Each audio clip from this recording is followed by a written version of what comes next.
dia mbola amin'ny fifaliana mandrakariva no afahantsika indray mandray ny teny fampahirezana dia fotoana foy izay raha antsika ity milohan'ny zavatra rehetra dia hivavaka isika. Jehovandriamanitra ray, misaotra ny mandrakariva izahay satria na dia mandalo toe-javatra sarotra aza ny sampatanin'olona, ny tokantrano, ny firenena, dia fantatray fa Andriamanitra tsy mba mandao ianao fa manatanteraka ny tenina hoe indro izao mombana mandrakariva mandra-pahatonga ny fataperana izao tontolo izao. Mankasitraka anao izay ny alehibe ny famindramponao sy mbola hitenenanao aminay, hitondranao ny fampahirezana mba hahafahanay tompo miatrika ny zavatsarotra izay ho avy, satria ny teninao izay nomenao dia ianao no hiady fa izay koa sasainao mangina ampitomboy ny finoana aty anatinay mba hahatonga anay tompo hiankina tanteraka aminao ary aizanay mametraka ny fiainanay eo am-pelantananao. Dia mitenena ray Jehovah fa mihaino ny mpanomponao amin'ny anaranao Jesosy, amen. Dia mbola faly miarahaba-tsika amin'ny anaran'i Jesosy manonona ny fahasoavana sy ny fiadanan'ny tompo ho amintsika mandrakariva. Fantatritsika fa misy dingany famonjena izay tsy maintsy arahana, ary tamin'ny farantsika dia niresaka teto hoe tsy mora araka ny eritreretin'ny olona ny maha-kristianina, ny fanarahana tia an' Jesosy Kristy, fa misehatra zavatsarotra mandrakariva ary manoloana an'izany indrindra no tokony hitandremantsika ny fitaka amin'izao andro faran'izao mba tsy voafitaky ny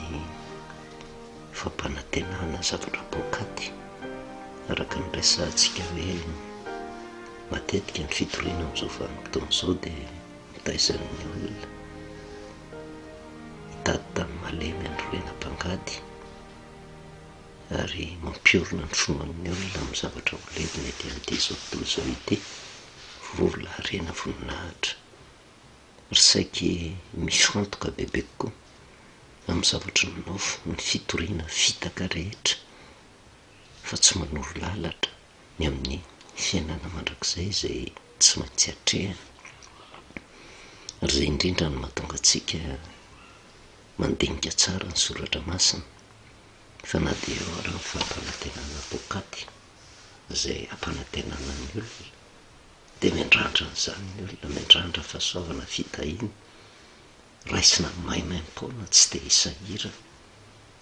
kanefa na eo ary izay fanantenan'ny olona vokatra ny fampanantenana izay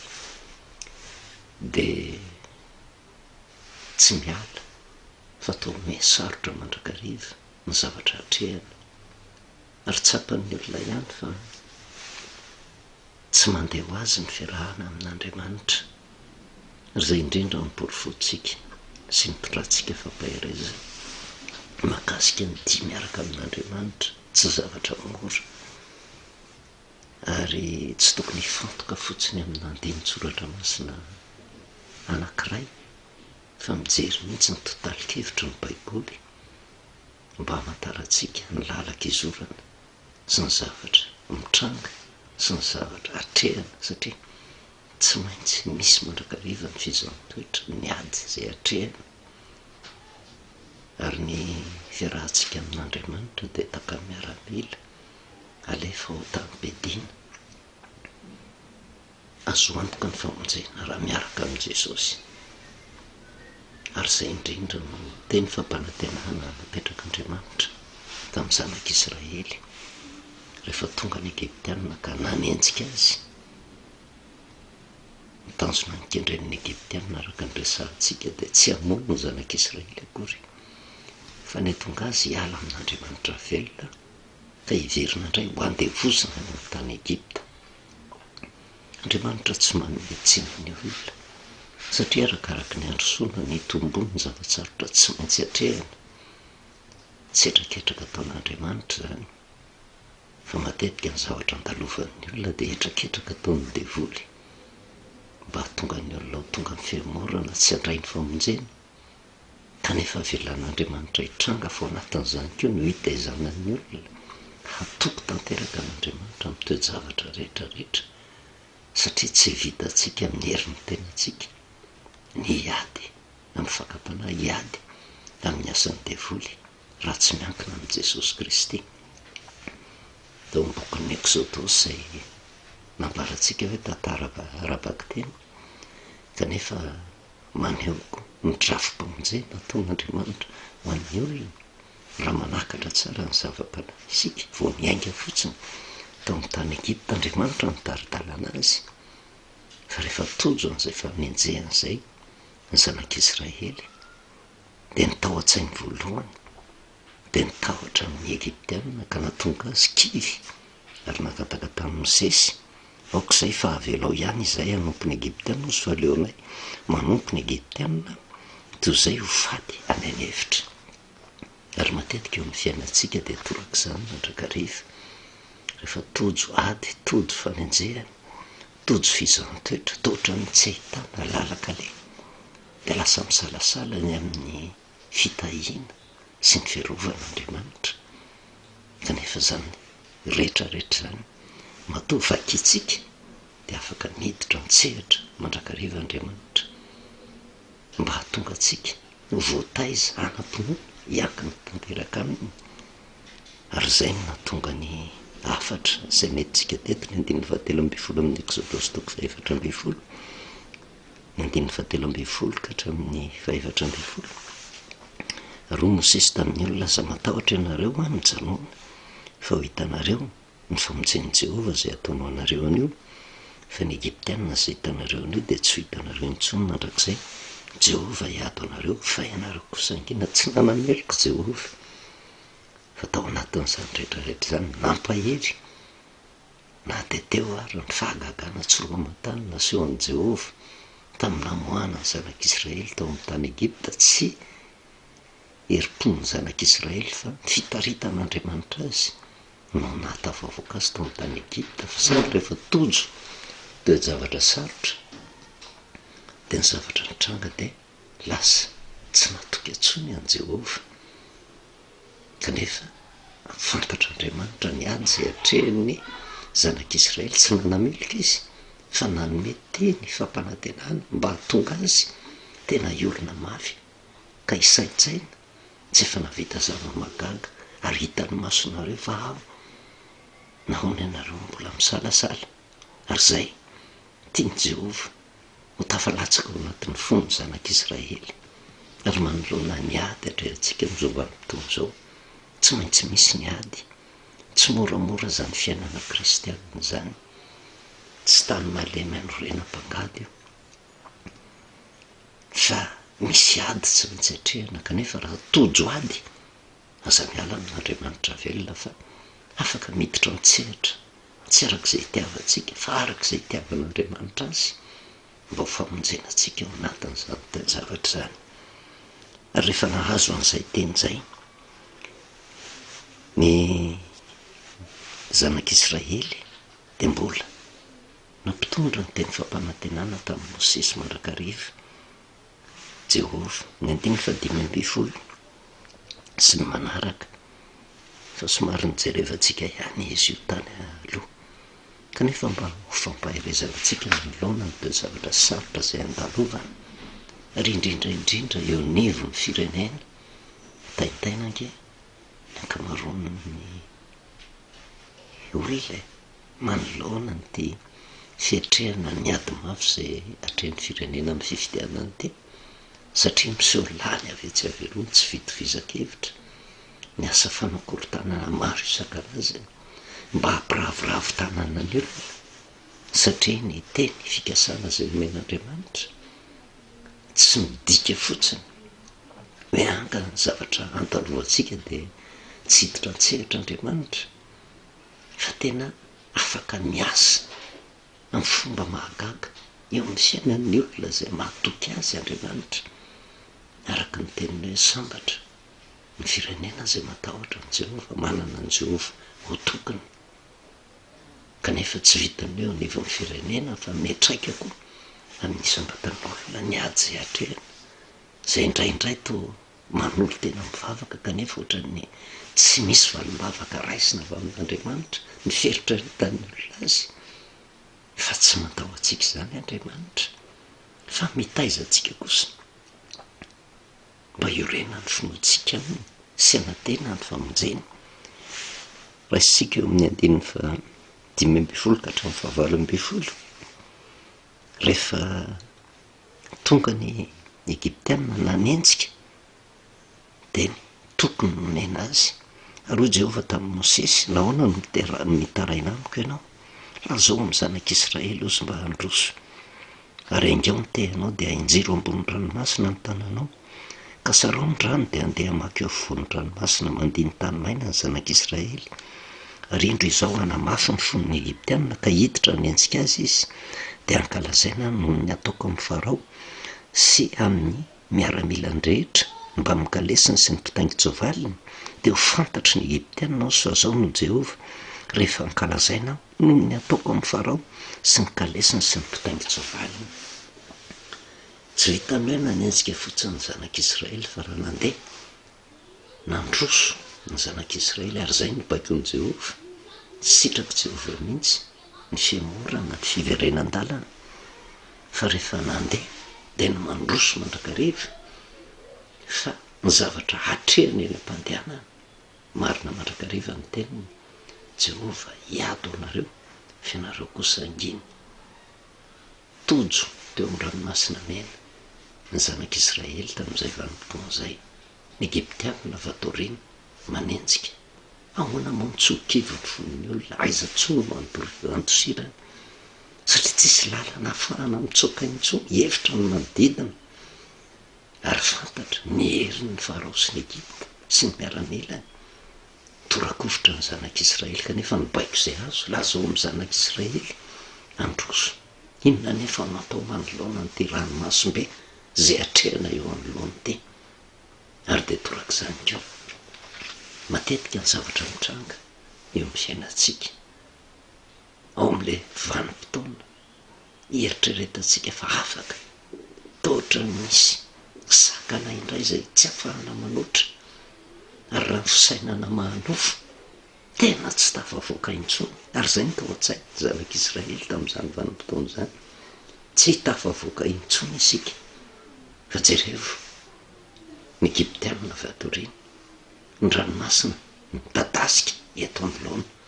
tena maty antsika. Ahoana moa ny zanak'Israely ny tsy imonimona, tsy hanymetsiny amin'ny Mosesy na hoano zay no nentina nivoaka tany amin'ny tany Egypta, fa nga tsy misy fahasana tany. Naleo ihany na ihany nanompo ny Egyptiana ozy toy izay ho faty aty an'hevitra tahaka an'izao, ary dia matetika nefa tonga eo amin'ny vanim-potoana ny fahakiviana tanteraka isika, tohatra ny tsy afaka boaka, manoloana ny olana, manoloana ny fahasairana, manoloana ny ady zay atrehana isan'andro isan'andro, taka ny manatrika ranomasina goavame. Tena ahoana no mahatafavoaka an'izany? Ary tahaka ny zanak'Israely teto, tena raha ny fisainana mahanofo dia fahafatesana no miandry, ary dia torak'izany koa isika eo amin'ny vanim-potoana, tena tratra ny famoizam-po isika, ohatrany tsy misy lalina ahafahana mivoaka eo amin'io toa zavatra io. Raha miankina amin'Andriamanitra isika, miditra an-tsehatra Andriamanitra ary mampiseho zavatra tsy mipozitsika, ary zay ny tombam-bidiny fiarahana amin'Andriamanitra, toky amin'ny fanarahana an' Jesosy Kristy. Zay no hery mba hatonga ny olona tsy hemotra, mahatoky tanteraka an' Jehova Andriamanitra, fa afaka miditra an-tsehatra ka mitantana ny olona eo amin'ny zavatra tsy hainy zanak'olombelona hatrehany eo Andriamanitra ho mety mandala amin'izany toe zavatra izany ianao ankehitriny. Kanefa mazava ny tenin' Jehova, lazao amin'ny zanak'Israely mba handroso, raha ny hery manofo raha ny antehitra tamin'ny herin'ny tena ny zanak'Israely tsy tafavoaka velona fa tsy maintsy tratra ny Egyptianina teo. Kanefa Jehova no mitantana azy dia mibaiky no nomenany Mosesy, angao ny tehanao ary injiro ambony ranomasina ny tananao ka sarao ny rano dia andeha hamaky eo afovoan'ny ranomasina mandiha ny tany maina ny zanak'Israely. Ary zany rehetrarehetra zany dia manambara amintsika ny fiarahana amin'Andriamanitra tsy zava-mora, tsy maintsy misy ny fahavalo manenjika, ary tsy maintsy keo misy misakana eritreretana tsy hatafavoahana fa tsy mandehandeha fotsiny amin'izao, tsy fampanantenana bokataka an'izay eritreretan'ny olona azy. Kanefa ao anatin'izany toe-javatra sarotra zay tsy hain'ny fisainany zanak'olombelona ny mamaha azy, eo miditra an-tsehatr'Andriamanitra ary nitanjona an-kendreny dia mba hinoan'ny olona fa misy Andriamanitra afaka mamaha olana eo amin'ny zavatra tsy eritreretana fa azahoana vahaolana intsony. Ary dia baiky ny menan'ny Mosesy sarao mitehana ny ranomasina fa tsy maintsy mbola hanenjika ny Egyptianina ozy ary ny zanak'Israely amin'io. Raha misaraka ny ranomasina dia mahagaga ny zavatra nytenenin'i Jehova, andeha hamaky eo afovoan'ny ranomasina mandiha ny tany maina ny zanak'Israely. Zavatra tsy mbola fahita hatramin'izay zany na amin'izao androntsika izao raha tsy mahita an'izany raha horaizina ara-baky teny, fa tsy vitan'izay fotsiny fa indro izao hanamafy ny fon'ny Egyptiana ozy dia hiditra hanenjika azy izy dia ankalazaina no ny ataoko amin'ny Farao sy ny amin'ny miaramilany rehetra mba mikalesiny sy ny mpitaingin-tsoavaliny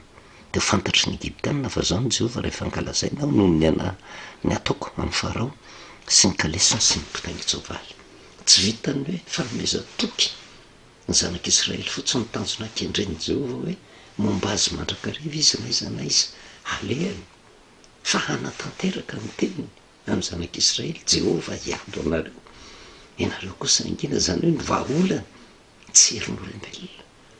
fa vokatry ny fianteherana tanteraka avy amin'Andriamanitra. Kanefa tsy ho an'ny reto zanak'Israely reto fotsiny nitanjona an-kendren'i Jehova fa ho an'ny reto Egyptianina reto koa, mba hahiratra koa ny masony fa eo Andriamanitra tsy ekeny eo dia mifehy ny zavatra rehetra mba tonga ny Farao sy ny Egypta hibaradaka tanteraka. Fa tena ny Andriamanitra ny Israely no tena Andriamanitra satria mahavita zava-mahagaga ary hanenjika foana ny zanak'Israely ny Egyptianina. Inona tokoa ny zavatra mitranga 5:20 ka hatramin'ny 2:20. Ary ilay anjelin'Andriamanitra ozy izay nandeha teo anoloan'ny tobon'ny Israely dia nifindrana teo aoriana,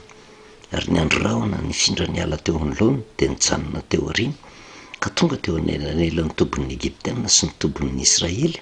dia teo ihany ny rahona sy ny fahamaizinana. Nefa nampazava ny alina kosa dia tsy fanatona, izy rotota mandritry ny alina. Zany rehetrarehetra zany no manamafy ny teny fikasana nomeny Jehova ny zanak'Israely izay fahitantsika tary amin'ny Eksodosy 3:20. Ary Jehova nandeha teo alohany tamin'ny andro rahona raha atoandro hitaridalana azy, ary tamin'ny andro hafa no ny alina ho fahazavana ho azy andehanany. Andro manalina ny andro rahona tsy niala teo anoloan'ny olona raha atoandro na ny andro hafa no ny alina, mba hatonga tena finoana mivaivay ao anatin'ny olona hoe eo amin'ny fiainan'ny olona nataondro na alina tsy miala mihitsy eo Andriamanitra io, fa mitaridalana azy mandrakariva, momba azy mandrakariva, miaro azy mandrakariva, ary na dia mamaky aizinara dia mitondra fahazavana. Ary zay no natonga mpanao salama ilaza fa nilo mitondra sy fahazavana ny lalako ny teninao. Ary io no tokony hatakaratsika, zavatra tsy hita maso ange zany ray olona, fa ny olona mieritreritra andry tena hitan'ny masony andry afo sy andro rahona. Zany no eritreretin'ny olona fa tsy tsapan'ny olona tsony fa ty andry afo sy andry rahana zay miaraka amin'ity de le teny n'Andriamanitra zay ifikirana manoro lalana olona eo amin'ny lalaka lehany rehetra. Ary io teny io nefa milavin'ny olona fa matokotoko ny teny foana ny akamaroan'ny olona, teny zay tsy mampiorina azy fa mampanantena zavatra tohatra ny mahafinaritra vetivety kanefa tsy mahasakana ny olana eo amin'ny fiainany. Ary zay nahatonga antsika ny resaka tao anatin'ny fampahaizana raha mpiaino mino mahatoky ny tenintsika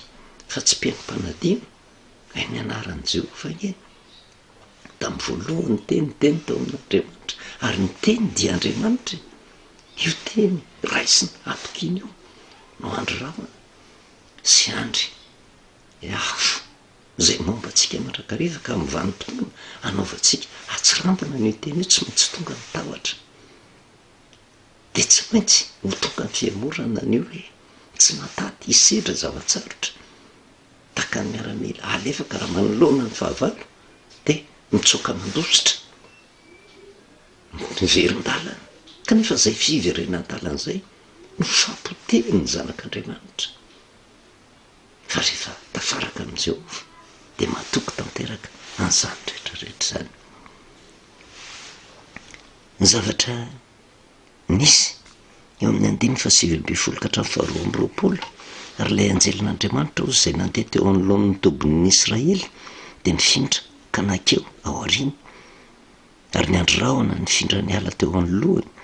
de nijanona teo aoriana. Ohatran'ny mahavarina zay le tenin'Andriamanitra ny fomba hafa indray ilazany an'ity andro rahona sy andry afo ty anjelin'Andriamanitra. Ilay anjelin'Andriamanitra ozy zay nandeha teo anoloan'ny tobin'ny Israely de nifindra nakeo aoriana ary io no mila mahay mandinika tsara ny soratra masina na ny andro rahona na ny andry afo. Tamin'izany mety arabaky teny fa amin'izao androntsika izao tsy tamaso intsony fa tandinto ny teny fa etrainy keo le anjely zay nandeha teo anoloany sy nifindra nakeo aoriana tamin'izany vanim-potoana zany mety hita arabaky teny fa amin'izao androntsika izao tsy mahita anjely zany tsika na de be raha ny fampianarana matetika zay miresaka tena niaona tamin'ny anjely miresaka tamin'ny anjely fanahy tsy hita maso kanefa tsy hafa fa sady teny izy no andro rahona no hiraka. Ary raha tsy mandinika soratra masina tsy mahatakatra an'izany ny akamaroan'ny olona fa io no miara-dia amin'ny zanak'Israely ary amintsika zay mandalo toe zavatra sarotra koa de tokony hatoky an'izay andry afo andro rahona an'izay, tokony hatoky an'izay anjelin'Andriamanitra mandeha aloha sy aoriana zay. De inona ny zavatra mitranga ka tonga teo anoloan'ny tobin'ny Egyptiana sy ny tobin'ny Israely de teo ihany ny rahona sy ny fahamaizinana ozy nefa nampazava ny alina kosa ka de tsy nifanatony izy roa tao tamandritry ny alina. Misy fomba foana ataon'Andriamanitra na de tandondonindozary ny vahoaka fa tsy avelan'Andriamanitra hahatratra ny olona mahatoky azy zany kanefa hita miariary fa izy no kendreny ny fahavalo ary mitaky finoana velona na de manoloana ny toe-javatra tsy ahafahana mivoaka azy miaraka amin'Andriamanitra sy somora ny mitaizateny hanana an'izay finoana izay. Ny 9:20 ka hatramin'ny 2:20 de nahintsitra Mosesy teo ambony ranomasina ny tanany ary rivotra mahery avy an'atsinanana no nampizavan'i Jehovah ny ranomasina mandritry ny alina ka nataony tany maina ny ranomasina ary de voasaraka ny rano de nandeha teo afovoan'ny ranomasina nandiny tany maina ny zanak'Israely ary ny rano de tonga fefo azy teo amin'ny ankavanany sy teo amin'ny ankaviany. Zava-mahagaga ny zavatra mitranga tamin'ny zanak'Israely tsy mbola nisy hatramin'izay ranomasimbe iny no mizara roa de mahita tany maina andehanana ary de nizotra tamin'izany ny zanak'Israely manakory ny fifalian'ny zanak'Israely sady tolagagany amin'ny herin'Andriamanitra kanefa nahazo hery satria afaka nanditany mainy hiala amin'ny fanenjehana nataon'ny Egyptianina sy ny loza eritreretina hiatra taminy. Manahoana ny fiderahan'ny zanak'Israely an'Andriamanitra tamin'ny vanim-potoana any Andriamanitra zay vavahantsika dia Andriamanitra tsy mahavoy ka na manoloana ny zavatra sarotra zay tsy eritreretina fa ho tafavoaka azy dia eo ny valim-bavaka. Torak'izany koa mety mandalo ady sarotra ianao, mety tonga eo amin'ny toerana heverina fa tsisy lalana fahana mivoaka. Atraiza fatoka itsika an'io Andriamanitra io fa tsy mantainga eo Andriamanitra io. Ary eto dia tsy misy resaka fampanantenana apokaty ka tsy andalo amin'izany toe-javatra zany ianao fa mandalo amin'izany ianao fa ao anatin'izany indrindra no izahana toetranao hitoko tanteraka amin'Andriamanitra ka tsy afoy fa misy lala mitondra an'Andriamanitra anao. Ary raha matoky azy ianao dia hitolagaga sady hitanao ny lalany famonjena sy ny fanavotana ny vahaolana no hitolagaga ianao. Tena mahagaga ny Andriamanitra zay vavahako fa afaka miditra mitsetro amin'ny zavatra eritreretika fa tsy hitondra vahaolana ho ahy intsony. Ary zany Andriamanitra zany no maneraka ny mpanompony hiteny amintsika amin'izao vanim-potoana izao tsy atokotoko foana be fahatany ny fampanantenana apokaty amin'izao vanim-potoana izao fa ny atonga antsika hiontrika mandrakariva ao anatin'ny tenin'Andriamanitra ka hijery ny lalana zay soretin'Andriamanitra aza hotsika famonjeny. Raha mandinika an'izany rehetrarehetra zany tsika dia marina ny nambaran'ny Paoly apôstôly satria tamin'izany vanim-potoana izany dia nampahery ny olona izy ary nampahery amin'ny Timoty izay zanany ara-panahy. Ny 10 amin'ny Timoty 2:7, ny 10 ka hatramin'ny 7. Fa ianao kosa ozy dia efa nanaraka tsara ny fampianarako, ny fitondrantenako, ny fisainako, ny finoko, ny fandeferako, ny fitiavako, ny faharetako, ny nanenjehana, ny fahoriana zay nanjoa tany Antiokia, tany Ikonoma, tany Listra, dia ny fanenjehana zay neretako ary mitompo nahafaka tamin'izany rehetra zany ozy. Eny zay rehetra teo velona ny toe-panaraka an'Andriamanitra zay ao amin'ny Kristy Jesosy dia enjehana fa ny ratsy fanahy sy ny mpanoloky kosa ozy dia androso hiaratsiratsy kokoa sady mamitaka no fitahana. Anisan'ny vavolombelona lehibe apôstôly voafidy manokana, apôstôly ny jentilisa Paoly apôstôly, fa tsy mora ny zavatra miainany fa miazona fampianarana izy ny fitondrantenany araka ny sitrapon'Andriamanitra, ny fisainany, ny fandeferany, fa ny mahavariana dia ny faharetana, ny nanenjehana sy ny fahoriana zay nanjoa azy. Dia mbola sa ilaza mandrakariva vitsika fa rehefa miaraka amin'Andriamanitra milamindamina fa araka ny tenin'ny Paoly apôstôly zay rehetra teo velona ny toe-panahy araka an'Andriamanitra zay ao amin'ny Kristy Jesosy izy dia enjehana fiainana iainana zany ary voaloha laharana amin'ny mpanenjika io dia Satana. Ary manana ny mpanompony izy dia ireo tsy matoko ny tenin'Andriamanitra mampanantena zavatra mahamirapiratra kanefa hitondra ny olona ho any amin'ny fahaverezana fa miaraka amin'Andriamanitra na Jesosy ara dia milaza amin'izany mihitsy indraindray to adin'ny olona tsy maintsy enjehana ianareo no amin'ny anarako satria nanjoan Jesosy zany, nanjoan Jesosy zany. Ary zany indrindra no natonga azy niteny na ampahery ny mpianatra tamin'izany vanim-potoana izany hoe tsy mora ireo olona miaraka aminy. Ao amin'ny Jaona 9:9 zao tsara ny nambaran'i Jesosy. Jaona 9:9 tsarovo ny teny izay nolazaiko taminareo hoe ny mpanompo tsy lehibe noho ny tompony ozy. Raha nanenjika izy dia hanenjika anareo koa, ary raha nitandrina ny teniko izy dia hitandrina anareo koa. Nanjoan Jesosy zany, lalana nanzoran'i Jesosy zany, ary Jesosy dia milaza mampahery ny mpianatra. Raha nanenjika izy dia zao tany teo tsy maintsy enjehana koa nareo. Ary io ny zavatra miatra tamin'ny zanak'Israely satria reto Egyptianina reto Jehovah nitsaingy tsy tiany, Jehovah ny tsy nekeny teny, Jehovah nezahany hopotehana ny finoan'ny olona any Jehovah ary ny fanentsehana ny zanak'Israely dia midika fanentsehana an'Andriamanitra ka raha manenjika an'Andriamanitra tompony zavatra rehetra ny Egyptianina ahoana ny tsy hanenjehany zanak'Israely izay mitoky amin'Andriamanitra fa ny zavatra asehon'i Jehovah dia zao mampanantena famonjena ny zanak'Israely ao anatin'ny toe-javatra sarotra kanefa tsy nijanona tamin'ny zanak'Israely fotsiny izay fampisehoan'i Jehovah ny maha izy azy zay fa tia no fantatro reto Egyptianina reto koa satria misy fitiavana tsy takatra ny sainaka eo anatin'izany Jehovah tena tia ny Egyptianina fa ny tsy tian'i Jehovah dia izy manenjika ny zanak'Israely izy tsy matoky an'i Jehovah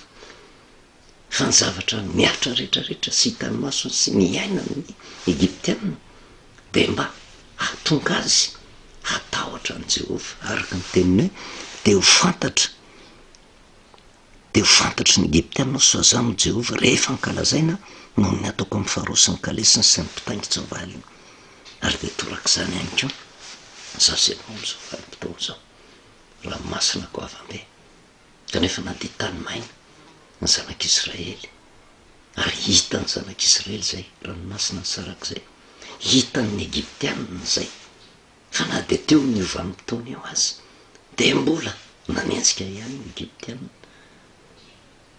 raha ny tokony ho izy tokony nijanona ny Egyptianina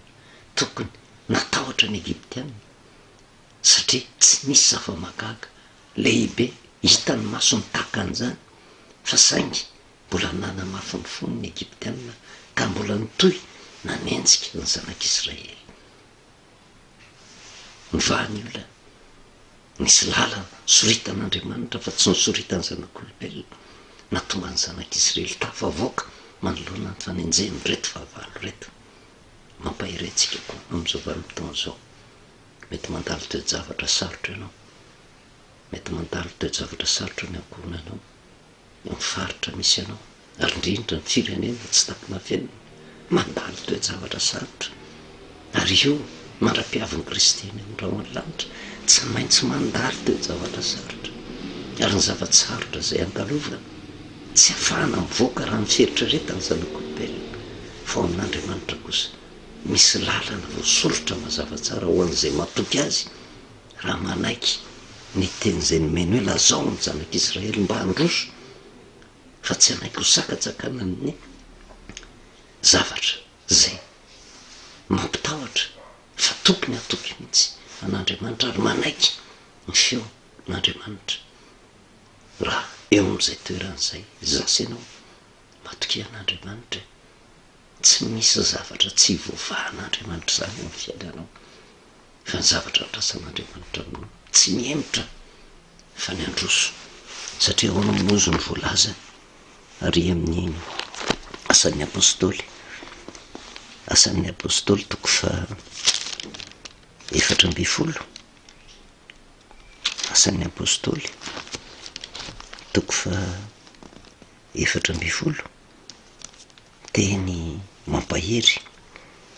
izay nataony apôstôly tamin'ny roapino ny 12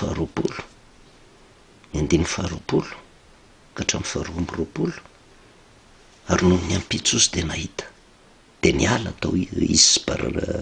Barnabasy ka nandeha tany Derbe ary rehefa nitory ny filazantsara tamin'izany tanàna izany izy ka nahazo mpianatra maro dia niverina nakany Listra sy Iconium ary Antiokia indray izy nampahery ny fanahin'ny mpianatra ka nananatra azy haharitra ny finoana sady nilaza fa tsy maintsy ho miforiana be ny idirantsika ny fanjakan'Andriamanitra tsy milamindamina miaraka amin'Andriamanitra kanefa mahita fifaliana manoloana ny asany sy ny fahagagana asehony fa namandalo toe-javatra sarotra azy eo foana io Andriamanitra tsy maintsy ho miforiana be rinona ny afatra napetraky ny apôstôly nampahery ny fony mpianatra mba haharitra ny finoana zay ko no andrasan'Andriamanitra amintsika ny finoana tazona mentera amin'Andriamanitra mandrakariva aza mieritreritra fa tsy misy olana tsy voavahan'andriamanitra zany fa rehefa matoky an'andriamanitra zazy ianao dia ho hitatsika ny voninahitr'andriamanitra ary ho tsafatsika ny fanatrehany atsika na atoandro na alina na inona zavatra mitranga eo fiainantsika ka tonga atsika hidera azy ankalaza azy manoloana ny heriny sy ny fahefany voninahitra amin'andriamanitra rery avy vavakisika asatranao Jehovah-Andriamanitra ray no miteninao ndray izay tonga daninay mampahery mandrakariva ny fony vahoakanao izay manara-dianao mba tsy alako voafitaka fa hahatsapa fa mitoe zavatra mitranga na sarotra azy ny olana andalovany faoriana izay atrehany avelanao mitranga ireny rehetrarehetra ireny mba hiorena ny finoana ny olonao ary ianao te-hanapofo fa Andriamanitra mahavaha olana mitoe zavatra sarotra rehetra ianao dia jereo anisan'ataon'olona tsiraray avy indrindra ny firenena tompo izay mandalo zavatra mampamonomono amin'izao vanim-potoana izao nidiran'ny sehatra Jehova dia tahaka ny nidiran'ny mantsehatra tamin'ny zanak'Israely ninjian'ny Egiptianina kivy manoloana ny ranomasina mena dia ampaheriko io ny firenena fa afaka miditra an-tsehatra ianao anio fahagagana mba himono olona fa Andriamanitra mahery mandamina zavatra rehetra ianao misaotra indrindra ray ny anaran'i Jesosy amen. Anao velomantsika amin'ny anaran'i Jesosy mamonina ny fahasoavana sy ny fiadanan'ny tompo amintsika mandrakariva.